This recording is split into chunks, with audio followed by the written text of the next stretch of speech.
Des experts des pays de l'AES tiennent depuis hier à Niamey au Niger une réunion pour renforcer leur organisation commune. Ils devront par la suite préparer des documents à soumettre aux différents ministres des Affaires étrangères.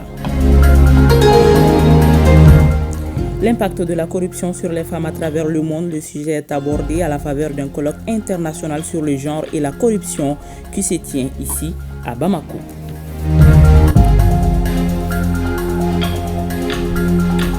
Très heureuse de vous retrouver pour ces 13 heures. Mesdames et messieurs, bonjour et bienvenue. Parlons tout d'abord de l'inauguration à Kati du stade qui porte désormais le nom de Feu Salif Keita Domingo par le Premier ministre Choguel Kokala Maïga. Le stade Omnisport, entièrement réhabilité par les autorités de la transition, offre à la jeunesse malienne un cadre adéquat pour la pratique du sport. Les détails avec Abdul Karim Kaba. Construit à la faveur de la CAN 2002 à Kati, ce stade réhabilité porte désormais le nom de Feu Salif Keita Domingo, premier ballon d'or africain. Le stade Omnisport Salif Keita Domingo, ce sont 3000 places avec la pelouse principale, 4 terrains de Maracana, 2 terrains de basketball, 2 terrains de handball, 1 terrain de volleyball, 2 terrains de tennis de cours, une piscine semi-olympique, une aire pour la lutte traditionnelle, une salle pour les arts martiaux, une piscine d'athlétisme et une salle de gymnastique. Nous sommes animés par plusieurs sentiments. D'abord le sentiment de grandeur et du sens de l'histoire et de la reconnaissance de notre peuple. Vous savez que la réfection de ce stade a commencé depuis quelques années.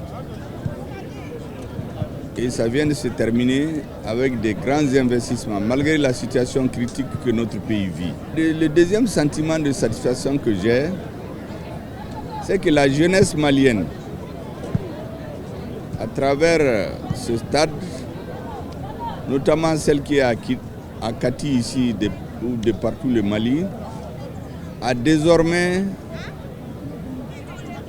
un beau joyau qui peut lui servir sur beaucoup de plans. Une satisfaction pour la jeunesse malienne d'honorer une icône de football malien, Salif Keita Domingo. Pour le rendre immortel et que toutes les jeunesses, dans toutes les générations du Mali, sachent qu'au Mali a existé un homme qui doit être une référence demain. Tous les peuples ont besoin de héros dans leur histoire. C'est ce qui anime la jeunesse. Et Salif, un héros du football malien, immortalisé à travers ce stade, je pense que ça aussi c'est un engagement que j'avais pris, validé par le président et le gouvernement, qui vient aujourd'hui de se réaliser. Pour donner plus d'éclat et de finesse à la cérémonie, un match gala a opposé deux équipes féminines, AS Police et ISFAS. C'est là pour magnifier la femme malienne dans le cadre de la semaine de la famille. C'est que le président Goïta aime toujours mettre les femmes à l'honneur. Regardez, ces deux équipes féminines qui ont joué, arbitrées par une équipe de femmes,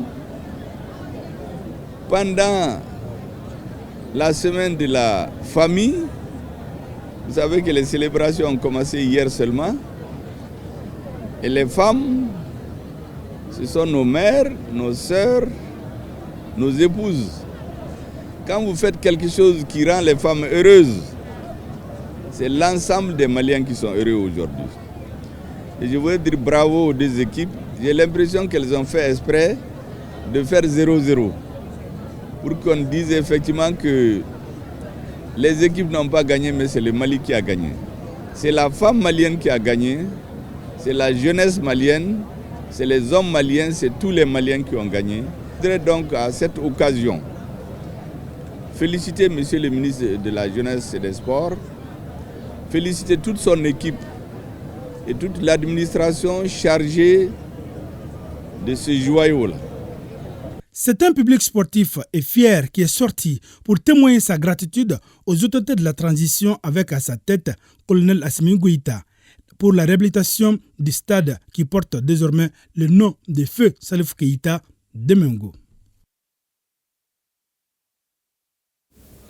Deux audiences accordées par le président du Conseil économique, social, environnemental et culturel du Mali.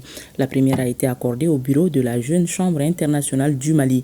La JCI était venue présenter au président Yacouba Katile son bureau et le plan d'action de sa mandature. À la suite de la JCI, le coordinateur du baromètre du Mali a été reçu. Avec lui, il a été question des projets du baromètre avec la diaspora et la présentation des critères de sélection de l'organisation Mamadou Fani. La Jeune Chambre internationale du Mali souhaite établir un cadre de collaboration avec le Conseil économique, social, environnemental et culturel. Son bureau a été reçu aujourd'hui en audience par le président Yacouba Katile. Une occasion pour la JCI de présenter son plan d'action. Nous avons demandé cette audience-là auprès du Conseil pour non seulement venir présenter notre organisation qui est la Jeune Chambre internationale, mais aussi leur présenter le plan d'action pour le mandat 2024 parce que nous pensons que si nous rencontrons les institutions de la République, notamment le Conseil économique, qui est aussi le représentant de l'ensemble des travailleurs du Mali, que nous sommes au service du Conseil et aussi que nous restons ouverts pour tout ce qui est question de développement de notre communauté. L'attente particulière, c'est de nouer un partenariat avec le Conseil et notre disponibilité également à accompagner le Conseil dans ses tâches. Quant au coordinateur du baromètre du Mali, il était venu échanger avec le président du Conseil économique, social, environnemental et culturel sur les critères de désignation du baromètre. On est venu aujourd'hui d'abord féliciter encore le président parce qu'il a reçu la distinction baromètre en lui expliquant l'esprit du baromètre, les critères. Le baromètre était un instrument de magnificence des acteurs de développement qui a été mis en place en 2019 par l'Organisation des jeunes patrons du Mali, mais également les actions futures que le baromètre compte mener. C'est des actions qui sont prévues en juillet et en septembre en France et aux États-Unis. À toutes ces structures reçues, le président du Conseil économique, social, environnemental et culturel leur a prodigué des conseils pour le bon fonctionnement de leur organisation. Je l'annonçais dans le sommaire, une réunion des experts des pays membres de l'Alliance des États du Sahel a démarré hier à Niamey au Niger. La réunion des experts, l'objectif de cette rencontre est de relever les défis sécuritaires. Ces experts devront examiner les textes afin de les soumettre aux différents ministres des Affaires étrangères pour la synthèse. Le point de la cérémonie d'ouverture avec nos envoyés spéciaux Aridou Matina et Aboubakar Traoré. Après Bamako et Ouagadougou, les pays membres de l'Alliance des États du Sahel se retrouvent à Niamey au Niger pour la 4e rencontre des ministres des Affaires étrangères de l'AES. Très attendue par les participants, la réunion constitue une étape importante pour formaliser la création de la Confédération AES qui permettra de booster le processus d'intégration socio-économique et politique entre les 3 pays membres.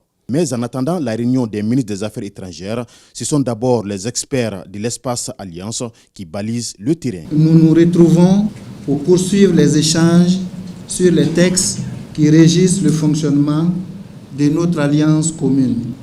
Plusieurs rencontres ont été tenues, aussi bien à Bamako, à Ouagadougou et à Niamey, en vue d'échanger sur les voies et moyens d'opérationnaliser cette alliance sur laquelle les populations de nos 3 pays fondent beaucoup d'espoir.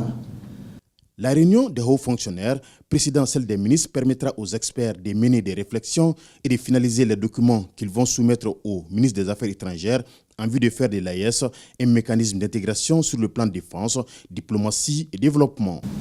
Nous avons, en qualité de hauts fonctionnaires des États membres de l'AES, la lourde mais combien exaltante responsabilité de traduire en actes juridiques et politiques les recommandations fortes des ministres relatives au renforcement de l'intégration entre nos 3 pays.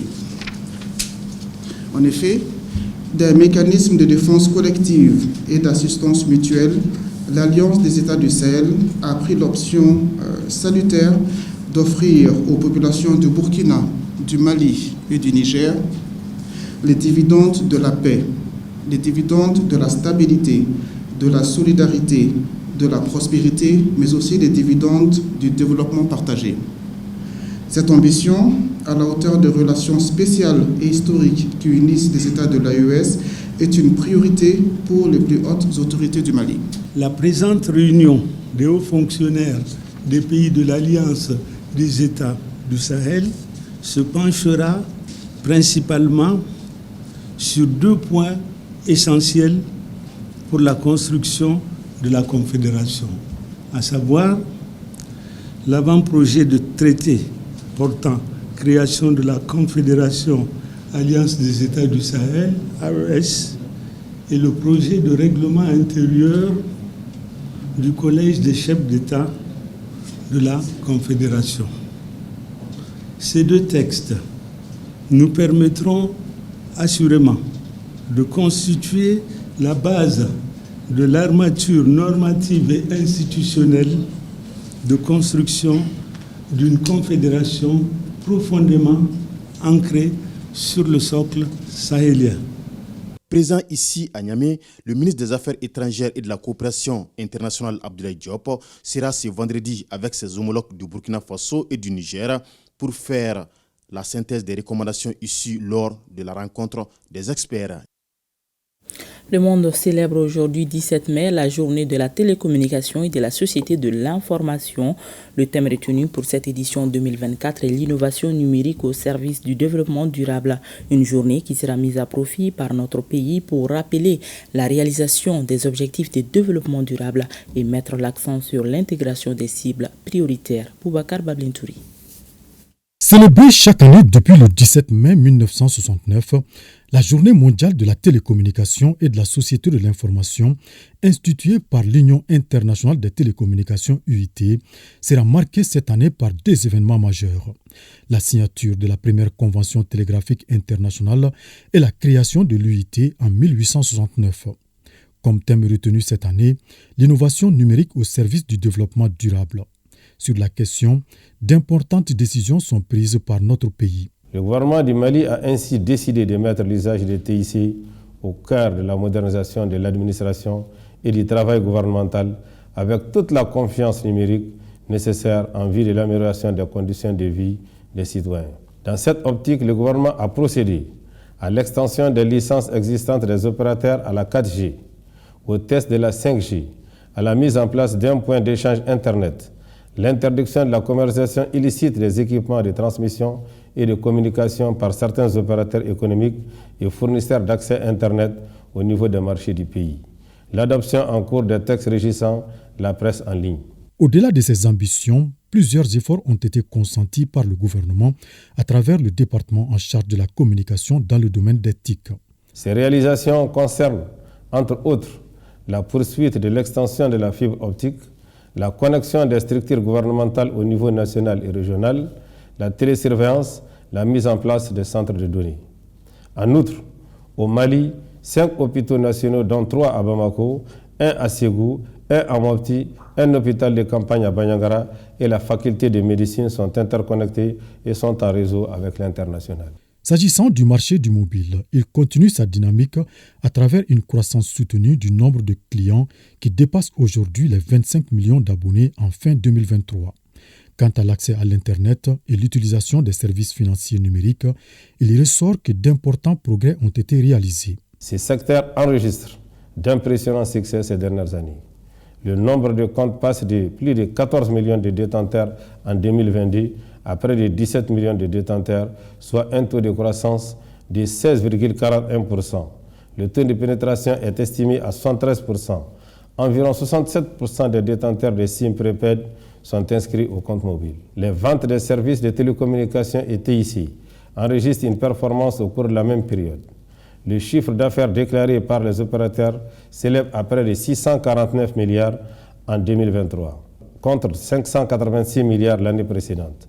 En hausse de 10%, ce résultat est tributaire des ventes de services mobiles et Internet qui enregistrent des taux de croissance respectifs de 10% et 13% au cours de la période.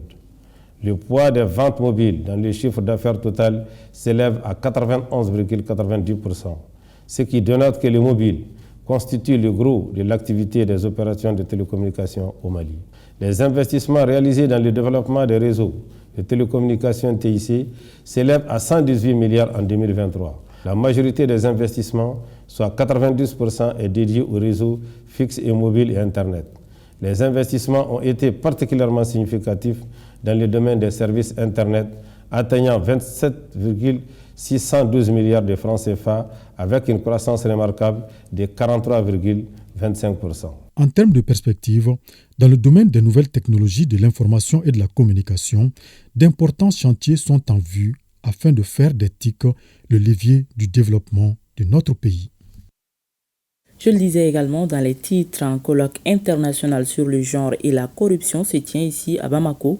Il porte notamment sur l'impact de la corruption sur les femmes à travers le monde. Cette première édition regroupe des pays de la sous-région et du Canada. Benoko Fofana. La corruption, un phénomène qui nuit au développement d'un pays si elle n'est pas combattue. Elle crée l'inégalité sociale et contribue à l'effritement de l'unité nationale. Afin de bouter ce mal hors de notre pays, l'implication de toutes les couches sociales s'avère nécessaire.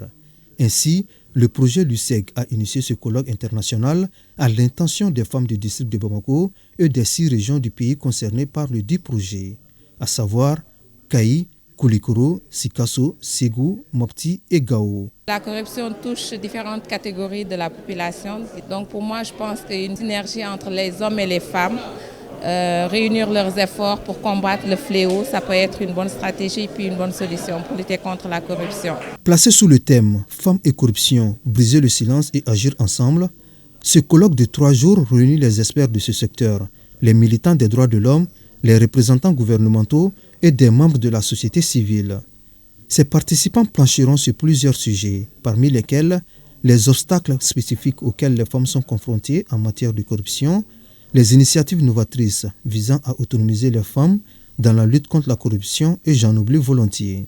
Les femmes, les adolescentes et les filles sont au cœur de la programmation du Canada. Notre politique d'aide internationale féministe prévoit qu'au moins 95% du financement de l'aide internationale au développement du Canada puisse cibler principalement la réduction des inégalités de genre. L'organisation de cette activité s'inscrit en adéquation avec les priorités de mon département, chargé au premier chef de la lutte contre la corruption.